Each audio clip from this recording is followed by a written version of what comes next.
Welcome back, everyone. I'm so excited to continue our deep dive into procrastination. In the last part, we talked about how procrastination isn't laziness, but rather a coping mechanism for dealing with those negative emotions. Right.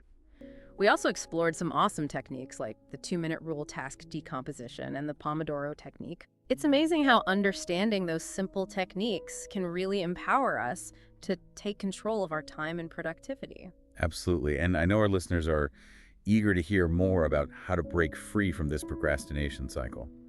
What other insights can you share with us? Well, let's delve a little deeper into the emotional side of procrastination. Okay. We've talked about how it's often driven by these negative feelings, but what if we could actually change our emotional response to those tasks that we're avoiding? Okay, now you've got my attention. Is that even possible? It is, and it all comes down to a powerful concept called reframing. Have you ever heard of that?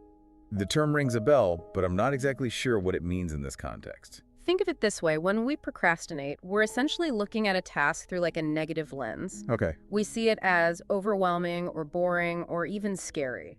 So instead of thinking like I'm excited to tackle this project, I might be thinking, ugh, this report's going to take forever. I'll probably just mess it up anyway. That's a perfect example, but what if instead of focusing on those negative aspects, we can shift our attention to the potential benefits or the sense of accomplishment that we'll feel once the task is done? So instead of dreading the report, I could reframe it as an opportunity to showcase my skills or learn something new. Exactly. By consciously changing our perspective, we can actually change our emotional response to the task, Wow. making it feel less intimidating and more appealing. That's amazing. It's like we're taking control of the narrative in our minds and replacing those negative thoughts with more positive and empowering ones. Precisely. It's a shift from avoidance to approach. Instead of running away from the task, we're moving towards it, even if it's with baby steps.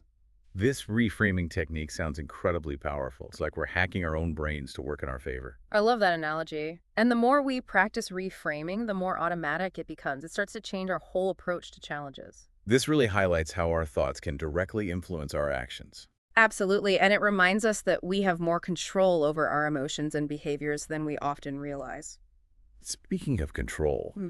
I want to circle back to something we discussed earlier, self-compassion.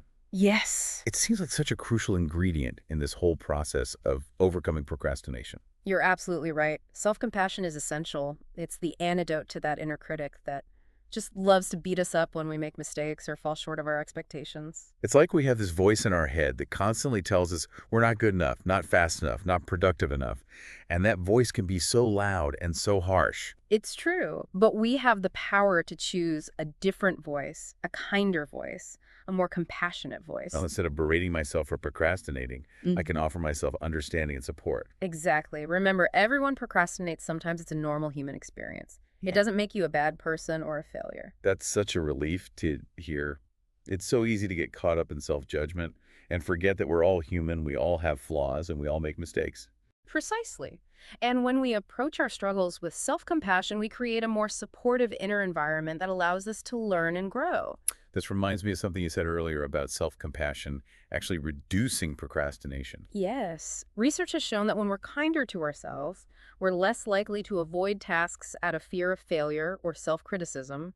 We're more willing to take risks and try new things. That makes perfect sense. When we feel supported and accepted, we're more likely to step outside of our comfort zones and challenge ourselves. Absolutely. It's about creating a safe space within ourselves where we can explore, experiment, and learn without that fear of judgment. I'm starting to see how all of these pieces fit together, understanding the emotional roots of procrastination, reframing our thoughts, cultivating self-compassion. It's like we're building a toolkit for lasting change. That's a great way to put it, and we're not done yet. We have even more tools to explore. I can't wait. What else do we have in this procrastination busting toolkit? Well, have you ever tried using visualization? You know, I've heard about it, but I've never really given it a try. Tell me more. Visualization is a really powerful technique that involves creating a mental picture of yourself successfully completing a task. So instead of focusing on all the things that could go wrong, I'm picturing myself feeling confident and focused and getting things done. Exactly. And here's the fascinating part. Our brains often have difficulty distinguishing between imagined experiences and real ones. So by repeatedly visualizing ourselves succeeding, we're actually training our brains for success. Wow. It's like we're creating a mental blueprint for our desired outcome. Exactly. And the more we rehearse it in our minds, the more likely we are to achieve it in reality. This is mind-blowing. I can see how visualization could be especially helpful for those who struggle with performance anxiety or fear of failure. It's a great tool for overcoming those mental blocks by visualizing ourselves succeeding. We're essentially telling our brains, hey, we can do this. We've done it before. This has given me so much hope. It's like we're taking back control and rewiring our brains for success. And remember, even if you don't believe it at first, the more you practice visualization, the more powerful it becomes. It's all about consistency and repetition. This is such valuable information. I can't wait to start incorporating visualization into my own routine. I'm excited for you, and remember, it's not about achieving perfection, it's about progress. Every small step counts. I love that. It's about celebrating those small victories and recognizing our own efforts. Absolutely. And as we continue this journey of exploring procrastination, remember that you're not alone. Everyone faces this challenge at some point. That's such an important reminder. It's easy to feel isolated when we're struggling, but knowing that others are going through similar experiences can be incredibly empowering. Exactly. And by sharing our experiences and supporting each other, we can create a sense of community and encouragement. Well said.